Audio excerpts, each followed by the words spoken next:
Aujourd'hui, on va présenter un autre cas. C'est un patient qu'on a vu hier. Il est connu comme hypertendu. Il a une HTA Tarwa. Et hier, on a jeté un coup d'œil sur le tronc supraortique. Sur le tronc supraortique, on tombe sur une occlusion de la carotide interne, de la carotide primitive gauche, et une occlusion de la carotide interne droite, sans qu'il y ait une manifestation neurologique ou neuromusculaire. Donc il n'y a pas de déficit, il n'y a pas d'aphasie, il n'y a pas de trouble de langage, il n'y a rien. Il n'y a pas de trouble amnésique, donc il n'y a pas de stigmate faisant évoquer un AVC ischémique. Mais quand même, on a fait une exploration Doppler des troncs supraortiques et on a demandé un ONGIRM.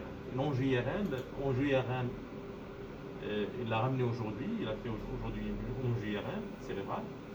L'ONGIRM cérébrale revient en faveur d'une cavité parencéphalique séquilaire, ischémique séquilaire, donc il a fait un AVC ischémique frontal droit,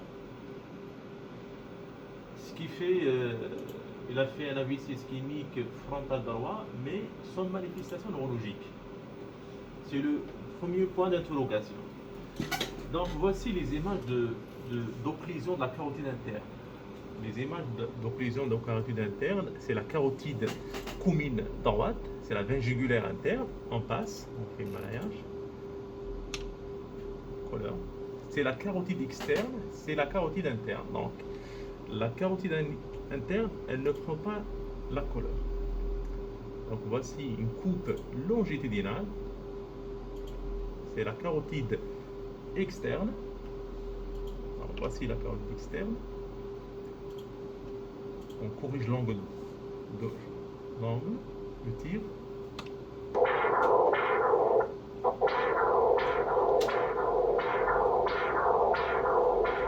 Il s'agit d'un flux systolo-diastolique caractéristique de la carotide externe, qui est normale. On passe à la carotide interne.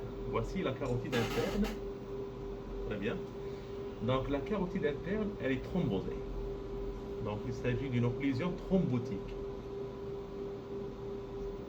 C'est la carotide interne, elle est totalement thrombosée. On essaie d'activer le Doppler énergie. On fait un tir Doppler, il n'y a rien. Rien.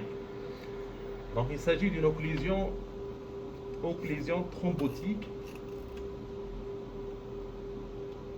de la carotide interne. Donc voici la nature des parois carotidiennes. Donc il y a une surcharge athyromateuse par endroit, un épuisement assez significatif, épuisement intimal assez significatif de 2,5 mm. On continue. On jette un coup d'œil sur les vertébrales. Voici les vertébrales. L'artère vertébrale dans sa portion, l'artère vertébrale droite dans sa portion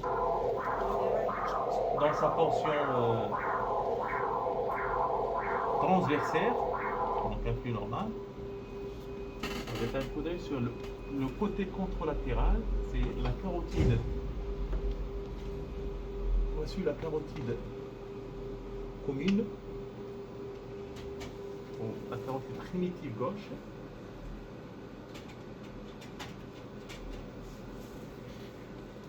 Donc, elle est occluse, il y a une occlusion, voici la carotide, donc il n'y a pas de prise de couleur.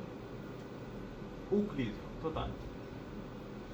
Donc, comment expliquer la perfusion ou l'irrigation de polygone de Willis donc devant cette occlusion gauche et cette occlusion droite? D'où vient le sang cérébral? Donc, on a vu les images d'IRM. Qu'est-ce qu'on a trouvé? Les images IRM. On a vérifié le polygone de Willis. Voici le polygone de Willis. Voici la carotide commune primitive gauche. Donc elle est occluse, mais on voit que la carotide interne dans sa portion intracrânienne, elle est opacifiée, donc elle est perfusée.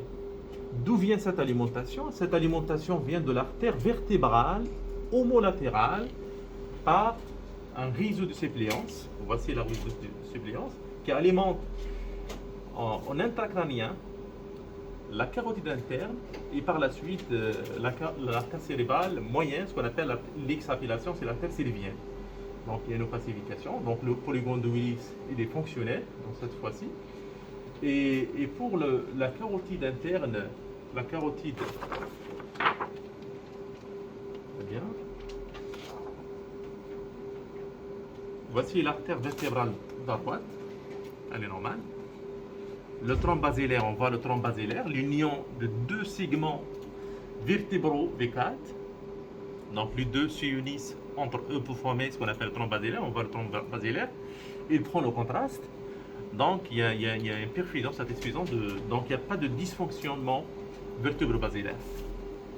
Donc c'est un cas très intéressant. Le problème qui se pose, le diagnostic il est fait, c'est bon. Le problème qui se pose, c'est un problème diagnostique, on doit chercher une étiologie ou une explication pour cette thrombose. Il s'agit d'une occlusion athérothrombotique.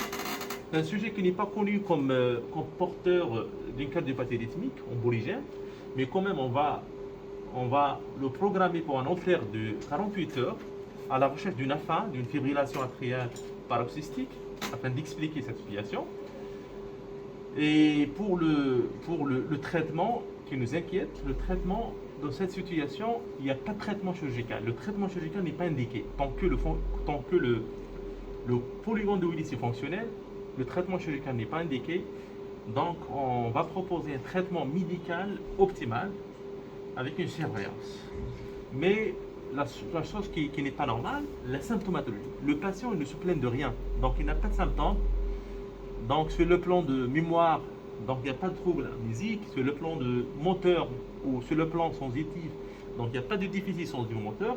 Et même sur le plan de vision, il n'y a pas de diminution de l'acuité visuelle, il n'y a pas d'amputation de champ visuel, il n'y a rien.